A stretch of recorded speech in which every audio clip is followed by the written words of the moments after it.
Welcome back to the deep dive. You ready to unlock some serious coaching wisdom? Always. Today, we're diving deep into Napoleon Hill's Think and Grow Rich to see if we can't pull out the ultimate coaching playbook. Ooh, love that idea. And, even though Think and Grow Rich was written ages ago, it's kind of spooky how much of it applies perfectly to coaches today. Right. Like, Hill was almost predicting the challenges and opportunities coaches would be facing, especially the whole thing about having a burning desire to succeed. Oh, yeah, that's huge. Remember the story about Edwin Barnes, the guy who was determined to work with Thomas Edison? Not just for him. Yeah. It's crazy how Barnes's super intense desire basically shaped his reality. He achieved it. And that's the point. It wasn't just wishing. He took action. And that's where the rubber meets the road for coaches, right? Totally. So, okay, let's get practical for a sec. If you're a coach listening in right now, think about your burning desire. What impact are you truly passionate about making? That's the starting point, wouldn't you say? I think Hill would argue that defining that burning desire is like the first and most crucial step to building a successful coaching business. Couldn't agree more. Like trying to build a house without a blueprint, you need that rock-solid foundation first. So true. And once you've got that desire locked in, Hill says the next secret weapon is persistence. Persistence. That's where the story of Are You Darby's uncle comes in, right? The guy who gave up digging for gold just 3 feet from a fortune. It's like the ultimate coaching nightmare, giving up right before that breakthrough. Right. And that story really highlights the challenges coaches face all the time. The setbacks, the rejections, those moments of self-doubt. It makes that Hill quote even more powerful. You know, the one, every failure brings with it the seed of an equivalent advantage. Yeah, it's all about shifting your perspective. Viewing those obstacles as opportunities, not roadblocks. Definitely.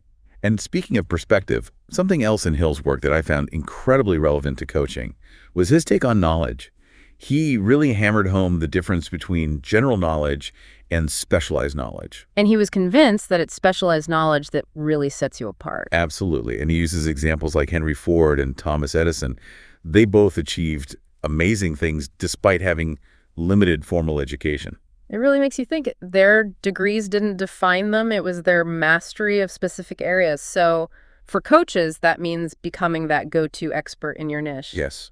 I love how you're making this actionable. It's about owning your coaching domain, not trying to be a jack of all trades. Exactly. Okay, I can practically hear our listeners now thinking, what's my niche? How do I become the expert?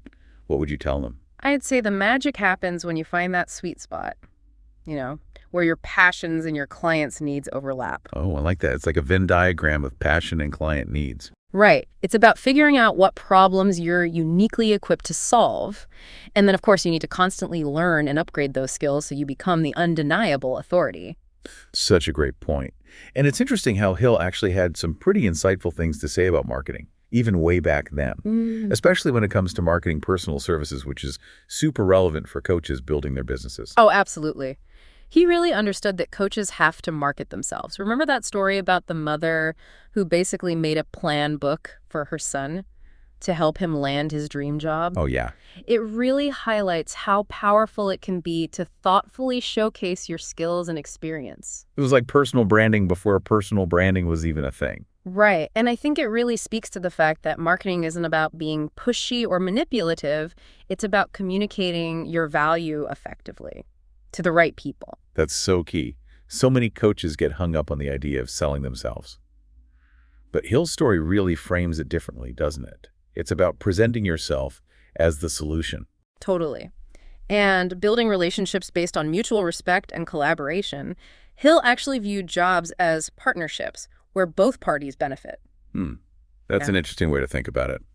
Now, before we wrap up this part of our deep dive, let's talk about one of Hill's most well-known concepts, the mastermind principle. Oh, yeah, the mastermind. Hill believed that by surrounding yourself with a group of like-minded individuals, you could basically amplify your growth and success. It's like creating a strategic alliance, like what Henry Ford did with his team of engineers and advisors. Hill was totally convinced that the energy of a group like that could launch anyone to greater heights. And yet, so many coaches work in isolation, Imagine the possibilities if they could tap into the power of a mastermind.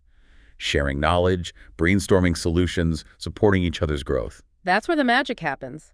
Hill believed the collective wisdom and experience of a mastermind could give you a real edge, especially in the coaching world. Okay, I have a challenge for our listeners. Yeah. Think of 3 coaches you admire. What if you reached out to them for a virtual coffee chat? Maybe those chats could turn into a regular mastermind session. Oh, I love that. Turning inspiration into action. And that's what Hill was all about. But there's another big thing that can sabotage success. Fear. Yes. Hill actually dedicates a whole chapter to fear. It's amazing how he identifies 6 basic fears that are still so relevant today.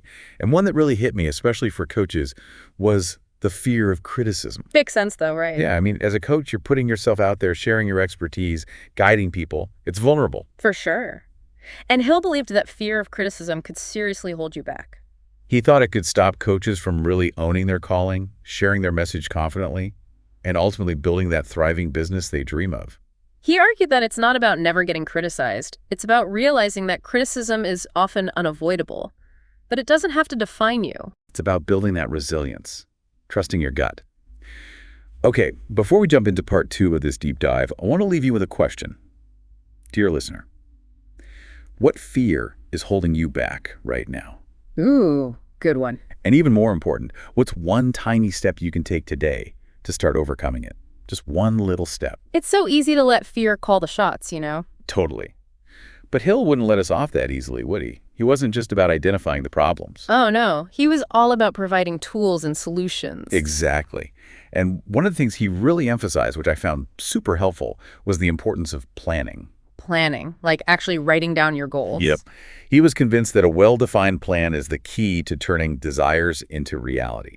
And that applies directly to coaching, too. Building a business, attracting clients, all of it. Makes sense. Having a roadmap to follow instead of just kind of, winging it. Right. And he wasn't vague about it either. Hill broke down the planning process into super actionable steps. So no more fuzzy wishes. It's about concrete strategy. Exactly. And you know what else he recommended? Writing down your plan. Which, by the way, modern research backs that up. It really does increase your chances of success. Huh. Interesting. It's like you're making a commitment, right? Putting it out there. Totally. And that's where the persistence and the consistent effort come in, which Hill was a huge believer in. Yeah, he wouldn't let you off the hook with just a pretty plan. You got to take action. Right. And speaking of action, there's this great story Hill tells about a salesman. This guy transitions into a bookkeeping business, but he has no idea how to market himself. Ooh, sounds familiar. I feel like that's a struggle so many coaches face. They have the skills, but the whole marketing piece is a mystery. Exactly.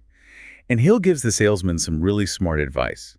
He tells him to create this clear, compelling presentation, to showcase his skills and experience. Basically, a marketing strategy, a way to communicate his value to potential clients. Even way back then, Hill understood that talent alone isn't enough. You have to know how to present yourself. Yes. That story clicked for me in a whole new way. It's not just about being good. It's about showcasing that expertise in a way that resonates with the right people. It's about understanding your audience, what they need, what they're searching for. So true. And Hill didn't stop there. He also believed that how you present yourself matters. He even dedicated a whole section to the importance of a pleasing personality. A pleasing personality. What did he mean by that? Yeah, it's deeper than just being nice. Oh, I see. It's more about those core qualities, the things that build trust, inspire confidence. Exactly. He talks about things like self-control, a strong sense of justice, the ability to make decisions and stick to them, being willing to go the extra mile, and of course that genuine desire to help others. Wow, yeah. Those are like the foundational pieces for any successful coaching relationship. Right. You need that authenticity, that genuine care, to create a space where clients feel safe to grow. Totally. And it's also about really understanding your client's needs, right? Like tailoring your approach to their specific goals and challenges. Oh, Hill was adamant about that. He knew a one-size-fits-all approach just wouldn't work. Nope. Personalized service is what sets great coaches apart. It's about creating custom solutions, recognizing that every client's journey is unique, meeting them where they are. And that personalized approach builds trust, too. Creates a true partnership. And speaking of partnership, Hill was really passionate about the idea of service. Service. Like giving back. Well, yeah, but it's more than that. He believed that true success comes from contributing to the well-being of others. It can't just be about personal gain. That's interesting. So it's like a mindset shift. Right. You're not just selling a service, you're genuinely serving your clients, making a positive impact on their lives. Hill actually called jobs partnerships, where both the employer and employee are serving the public. It's about exceeding expectations, building a business based on that desire to provide real value. Now, get ready for this. Hill also talks about the sixth sense. The sixth sense. Wait, is this getting spooky now? No. He wasn't talking about psychic powers or anything. He was talking about the power of the imagination. Oh, okay. Creative thinking. Exactly. Hill believed that the sixth sense, or creative imagination, was where all the innovative ideas came from, the groundbreaking solutions that could transform anything, including coaching. He was talking about the potential of the mind, right? And here's the best part. He believed that anyone can tap into this creative power. It's not just for a select few. You can cultivate it, develop it through practice. Exactly. Think about Thomas Edison. He was a master of imagination. The guy who said, to invent, you need a good imagination and a pile of junk. Yeah, he was all about experimenting and envisioning possibilities. And for coaches, this is pure gold. It's about thinking outside the box, coming up with innovative solutions for clients, designing unique programs, and standing out in a crowded market. It's about seeing what others don't, guiding your clients towards their goals and embracing those aha moments that lead to breakthroughs. And Hill gives practical tips for stimulating this creative faculty too. Things like relaxation, letting your mind wander. He believed that sometimes the best ideas come when you're not forcing them. Right. He was all about reflection. Stepping away from the busyness, letting your mind make connections, something we all need to do more of, right? Especially coaches, it's so easy to get caught up in the day-to-day, but maintaining that clarity is essential. Totally. Okay, we can't talk about Think and Grow Rich without addressing one of the more controversial concepts, sex transmutation. But let's be clear, Hill wasn't talking about anything inappropriate. Oh, good. I was wondering about that. He was talking about channeling that powerful life force energy into creative pursuits, into achieving your goals. Oh, okay. Redirecting that energy. Exactly. He believed it could fuel ambition, creativity, and drive. He even said that a lot of high achievers seem to have this certain magnetism, a vibrancy that draws people in. It's like they're radiating energy. And the key takeaway here is conscious direction. It's about mindfulness, aligning your actions with your goals, using that natural drive to power your progress as a coach, a business owner, a human being. It's about bringing your full self to your work, not just a watered-down version. Yes. Now let's talk about something that might seem obvious, but it's easy to forget. The power of our thoughts. Hill was a firm believer that our thoughts create our reality. That we have the power to choose those thoughts. Exactly. He famously said, "You are the master of your fate, the captain of your soul, because of the power of your mind." So by choosing our thoughts, we can actually shape our experiences. He believed so. It's that classic idea of positive thinking. But Hill took it further. He said that by focusing on what we want instead of what we don't want, we can create a more positive and fulfilling reality. And for coaches, that positive mindset is essential. Right. Because we're going to face challenges, setbacks, even rejection. All the time. But maintaining that positive outlook can help you stay motivated, focused, and resilient. And, Hill also talked about guarding our minds against negative influences, which is super relevant today. I mean, there's negativity everywhere. It's like we're bombarded with it. Hill believed we need to create a mental filter. Surround ourselves with positive people, engage in activities that lift us up, and of course, keep our focus on our goals. It's about creating a more positive and productive mental state. Exactly. And as coaches, we need to be mindful of this not just for ourselves, but for our clients too, helping them cultivate that positive outlook. Now, Hill also explored something that might seem a bit spiritual. He believed in a power greater than ourselves, a universal intelligence, or infinite intelligence. Like a higher power? He saw it as a source of wisdom and creativity, something we could tap into for guidance. Through prayer, meditation. Yeah, or sometimes just by quieting your mind and listening to your intuition. He wasn't pushing any specific belief system, though. It was more about connecting to something bigger than yourself. And having faith, not just in a higher power, but in yourself. Exactly. Faith in your abilities. Faith in the possibility of achieving your goals. Hill saw it as a force that could literally move mountains. Wow. Okay, so we've talked about faith, we've talked about positive thinking, and of course we can't forget about persistence. Hill was always emphasizing that, wasn't he? He wouldn't let you forget it. He knew that setbacks and failures are inevitable. But he didn't see them as defeats. He saw them as part of the process. He had that quote, Every adversity, every failure, every heartache carries with it the seed of an equal or greater benefit. He was all about reframing challenges, turning them into opportunities. And he tells so many stories of people who achieved amazing things despite facing incredible obstacles. It's super inspiring. Just a reminder that giving up is not an option. And it all circles back to that definite purpose we were talking about earlier, having that clear goal in mind, knowing what you're working towards, and then, of course, taking action. And don't forget the mastermind, surrounding yourself with that supportive team. Hill was adamant about that. It's about recognizing you don't have to do it all alone. Having a team of people who believe in you, support your vision, and challenge you to grow, it can make all the difference. He used Henry Ford as an example, right? Yeah. Ford had this amazing group of engineers and advisors. Hill believed that collaboration, the synergy of a mastermind group, could launch anyone to greater heights. It's like having a personal board of directors. Now let's talk about some of the challenges coaches often face. I mean, we've already touched on fear, but there's another big one, the fear of failure. Yes. Hill actually lists 6 basic fears that hold people back, and the fear of failure is right up there. And for coaches, I think that fear can be paralyzing. It can stop you from starting that business, putting yourself out there as an expert, taking risks. It can stop you from reaching your full potential. And here's where Hill shines. He didn't just tell people to stop being afraid.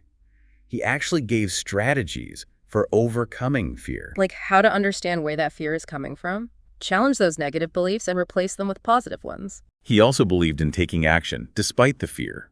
Courage isn't the absence of fear, it's about acting anyway. And focusing on what you do want, not what you're afraid of. Visualizing success. Harnessing the power of your mind, so good.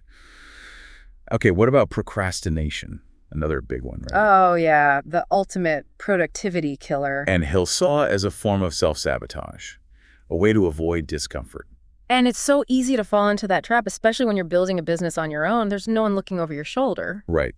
And Hill believed procrastination comes from a few things: a lack of clarity about your goals, fear of failure, or just plain old lack of discipline. And being the action-oriented guy he was, Hill offered some strategies for beating procrastination too. So tell me, what were his secrets? Well, he was big on breaking down those massive tasks into smaller, more manageable steps, setting deadlines and rewarding yourself for hitting them. It's like creating a trail of breadcrumbs to follow. Exactly. And he also encouraged people to identify their distractions, the things that keep them from focusing. So creating a supportive environment, minimizing those interruptions, and focusing on the actions that really matter. Right. Okay, so we've got fear, procrastination. What about self-doubt? I feel like that's another huge one for coaches. Oh, definitely. It's that nagging voice saying, am I good enough? Will people value what I offer? Hill knew that self-doubt is a common human experience, but it can be a major roadblock to success. He believed it often comes from negative self-talk, comparing ourselves to others, focusing on our weaknesses instead of our strengths. And he had some powerful strategies for overcoming it. I think every coach needs to hear this. What were Hill's antidotes for self-doubt? Well, he emphasized self-compassion, acknowledging your accomplishments, focusing on those positive qualities. It's like being your own best friend. Exactly. And celebrating your wins, big and small, remembering how far you've come.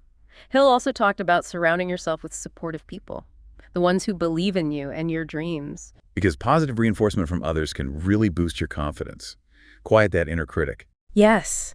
And he encouraged challenging those negative beliefs, replacing them with more empowering ones. Realizing that those negative thoughts are often just stories we're telling ourselves, and we have the power to rewrite them. To create a more confident self-image. And that's especially important for coaches, right? Because you're modeling that self-belief for your clients. Okay, last challenge. Marketing. So many coaches struggle with this. They're talented and passionate, but they don't know how to attract clients. Yeah, it can feel like a whole other beast. Hill understood that, though, even way back then. He knew the importance of marketing, even for people providing a service. And he shared that story about the mom who created a plan book for her son, right? Yes, to help him land that dream job.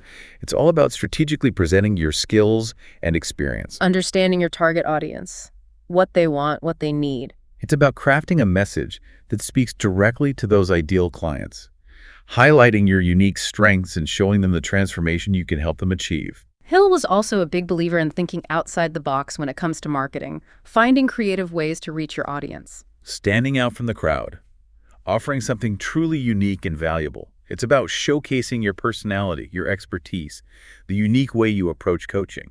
But here's the thing. Hill believed building a successful business was about more than just money. It had to align with your values. It had to contribute to the well-being of others. And I think that's a message that really resonates with coaches. It's not just building a business, it's building a legacy. Right. Hill actually said, "The object of all business is to render useful service, and out of service grow all great fortunes." So powerful. It's about creating something that's not just profitable, but also purposeful and fulfilling. And he believed that by focusing on providing value and making a positive impact, you could build something that would last. He was all about operating from a place of integrity, honesty, a genuine desire to serve. Building on those strong foundations. Yes. And building those strong relationships with clients, treating them with respect, going above and beyond. Creating that positive experience, building loyalty, generating repeat business. It all contributes to a thriving coaching practice. Okay, let's take a minute to recap some of the key things we've learned from Hill's book, things that are especially relevant for coaches. What stands out to you? Well, Hill was definitely big on that burning desire, that clear vision, passionate drive. It's what pushes you forward. And it's not just about wanting it, it's about creating that plan and taking consistent action. And of course, persistence. Overcoming obstacles, believing you will achieve your goals, no matter what. He was also a big believer in specialized knowledge, becoming an expert in your niche, always learning and growing so you can position yourself as the go-to authority. Yeah, and marketing yourself effectively too. Making sure you understand your audience and that you're communicating your value in a way that really connects. And of course, those personal qualities matter too. Building strong relationships, treating people with respect, integrity, that genuine desire to serve. It all ties back to that coaching mindset. It really does. Okay. And remember the mastermind. Surround yourself with the right people. A support system. Those inspiring folks who can help you reach your goals. It's acknowledging that you don't have to do it all alone. Collaboration is key. Yeah, sharing that wisdom, it can really boost your success. And then there's the sixth sense, or creative imagination, that Hill talked about. Tapping into that creative power, thinking outside the box, envisioning those possibilities. It's about seeing what others don't. Exactly. And then the power of our thoughts, focusing on the positive, blocking out the negativity, cultivating that mindset of faith, belief in yourself and your abilities. Wow, we've covered so much. It's amazing how relevant Think and Grow Rich still is today. But I want to shift gears a bit and talk about how we as coaches can take all of this and not only apply it to our own lives, but also guide our clients to do the same. It's about empowering our clients to reach their full potential, helping them break free from those limiting beliefs and create those lives they dream of. And we can do that by sharing these principles, these timeless ideas, and then giving them practical tools to actually put them into action. Making it real. Right. Hill always said that knowledge is power, but only when it's organized and directed towards a definite purpose. And that's where we as coaches come in, making that knowledge accessible and actionable. It's about taking those big ideas and breaking them down, making them relatable, giving real-world examples, and walking our clients through the process step by step. It's like creating bite-sized pieces of wisdom. Exactly. We need to meet our clients where they are based, understand their challenges and their goals, and then tailor our approach to their specific needs. Because everyone's journey is unique, and that personalized approach, that's what makes coaching so powerful. Hill's a huge fan of personalized service. It's about creating a custom plan for each client, giving them the support and accountability they need, and celebrating those wins along the way. Hill believed that success leaves clues. Well, tell me more about that. Well, he spent years studying those who were super successful, and he saw those patterns, those principles that led to their achievements. And one of the key things he noticed was the importance of having the right people around you. That mastermind concept again. So for coaches, building that network of mentors, peers, collaborators, that can be a game changer. It's like having your own personal support system. Exactly. Amplifying your strengths, giving you feedback, bouncing around ideas, offering encouragement when you need it. We all need that. Hill was also really into personal growth, always striving to be better. He saw success as a journey, not a destination. Always learning, always growing. And as coaches, we need to embody that too. Yeah. Always pushing ourselves to improve, expanding our knowledge, refining our skills, and staying ahead of the curve. Right, because we're in the business of transformation. For ourselves and for our clients, we have to embrace that growth mindset, be open to feedback, and never stop learning. I think that's what keeps the passion alive, that desire to help others. Okay, as we wrap up our deep dive into Think and Grow Rich, I want to leave you with one final thought from Hill. He was really big on the idea of definite purpose. Having that clear goal, that burning desire. It's the starting point for everything. Without it, you're just drifting. But when you focus your energy on a specific outcome, that's when the magic happens. And for coaches, I think that's even more important. We need to know what we stand for, what impact we want to make, and what kind of business we want to build. It's like having a compass guiding you. Exactly. And it's about helping our clients do the same, helping them define their goals and then create a plan to achieve them. So remember, Hill's work is like a blueprint for success. And while some of the language might feel a little old-fashioned, the ideas are timeless. They're just as relevant today as they were back then, especially for coaches. Absolutely. It's a reminder that success isn't something that just happens. You have to choose it. You have to align your thoughts, your beliefs, your actions with your desires, and then never give up. It's about persistence. It's about believing in yourself. It's about making a difference. And as coaches, we have this incredible opportunity to not only live these principles ourselves, but to guide and support our clients to do the same. It's powerful stuff. It really is. So as you continue on your coaching journey, remember the power of your mind, the importance of your purpose, and the impact you can make. The riches you seek, they're within your reach. Until next time, happy coaching.